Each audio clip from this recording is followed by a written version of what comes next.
ఇప్పటికీ తగ్గలేదు. తర్వాత సోమవారం ఉదయం అంటే నిన్న ఉదయం ఎర్లీ మార్నింగ్ అవర్స్లో 4 o'clockకి ఇంకా ఎక్కువైంది.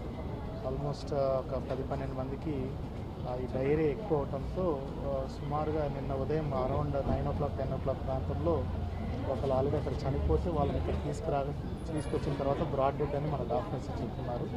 కాకపోతే ఏంటంటే వాళ్ళు మెంటలీ రిటార్డెడ్, వాళ్ళ కేర్ టేకర్స్ కూడా సరిగా సమాధానం చెప్పకపోయేసరికి అది డయేరియా కేసు అని నిన్న మన రియా డాక్టర్స్ కూడా గుర్తించలేకపోయారు. ఎందుకంటే వాళ్ళ హిస్టరీ కూడా సరిగ్గా చెప్పలేదు, ఏమేమైంది చెప్పలేకపోయారు.